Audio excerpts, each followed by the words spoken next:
Hey everybody, did you know you can go to colinmullen.com in order to get art prints? It's why I set up the website, and I'll try and remember to actually update it at some point. Jeez. Should though. Anyway, colinmullen.com. It's kind of a self-dig so that we actually remember to do that. Anyway, hey everybody, this painting rocks. Rarely do I have that mood where I'm like, man, this is awesome, like all the way through. That I come up with an idea, and then the middle bit's good, and the end is good, and I'm like, wow, that was a fun art experience all the way through. It was awesome. I'm gonna try and mess around with this style a bit more. I think I've been flirting with the edges of this for a bit, and now I think it's starting to come together. But what I want to talk about is color again. I did a video on color theory, and I did a video on how to draw attention to certain areas intentionally in order to get people to look at the things that you want them to. Those are cool videos, and I'm going to link them at the end of this video, and I do recommend that you watch them because I do think that they would help in this quest. If you're watching this video, you probably want to watch those too as well. But hey, what if you've watched those, or what if you've learned about color theory and it's just like, dude, this still doesn't make sense to me. Like, I still feel like sure, blue and yellow, those look great together, and green and red, that looks good, cool. I get that, but like, how do I pick the colors for my piece? And that is a difficult question in of itself, and that's what I'm going to try and address today. I'm going to go about it in a less clinical way, and just kind of talk about it in vague terms of ways that I pick out colors for my pieces.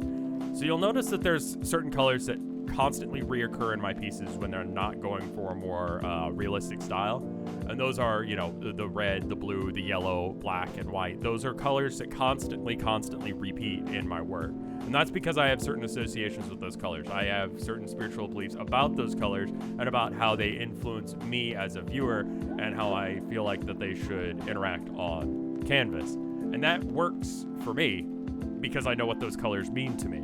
But not everyone has that. And sometimes I'm not feeling those colors. Those colors are not the vibe that I'm trying to get across. And so I need to pick out something else.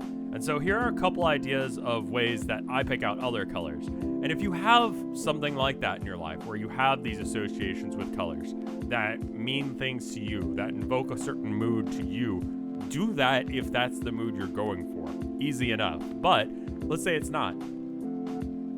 You can always use colors that you see other artists use. If you see a piece and you're like, man, I love the color palette in this, just go and sample the colors. Go and find those colors either in tube or whatever it is for you. If you see a painting and it's got really cool vibes because it's got like red and it's got this certain shade of blue, whatever, just go find those colors and use them in a completely different piece. It's not that you're stealing ideas, you're using colors, so that's totally fine. Having that experience of seeing art, like having lots of art in your Twitter timeline and in your Tumblr feed, Instagram, whatever you use, is going to give you a lot of inspiration to do certain colors, because you'll find that there are certain colors that you really vibe with, that there are certain art styles that you really like. So you could go, okay, well, I keep seeing these colors, so apparently I like these colors, right? You keep reblogging, retweeting, whatever, these certain colors, these certain paintings. That means it has something to do with you. You like that, so you should try using those. But maybe those colors don't work for you. Maybe that idea doesn't jive with you. Maybe you want more examples. Another thing you could do is sports teams. Weird tangent, but sports teams in general their logos are designed by professionals. Professionals that understand color theory, that like color theory, that do things with color theory, and know how to manipulate the colors to make bold, interesting things. The Vikings, an American football team, purple, yellow, white. That's a cool color palette. You could use that in your next piece.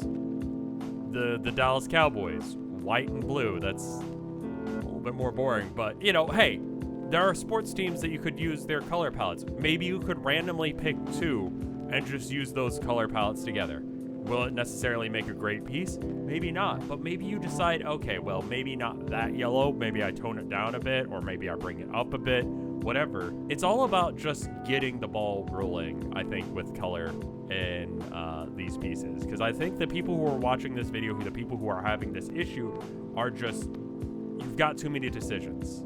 You've You've got too many choices because there's so many different colors that it's just limiting it down to maybe go on Twitter. The next picture you see, I don't care if it's art, I don't care if it's a photograph, I don't care if it's gameplay or a movie trailer. Go and use that color palette of that first thing, that first frame if it's a video or whatever, and use that as your color palette for your next piece. I hope this video was helpful. If it was, let me know. If it wasn't, let me know. But if it was super helpful, hey, how about subscribing? You watched this long, so must have been something for you. And if it was super duper helpful, hey, how about, throwing some money at me on Patreon? Patreon.com/RevScarecrow. $1 or more gets you access to just all of the things that I'm doing in the background, my sketchbook, the full content videos of these paintings so you can watch how they're done in real time. And $5 or more gets you in the Discord and gets you in the credits. That's what these people did.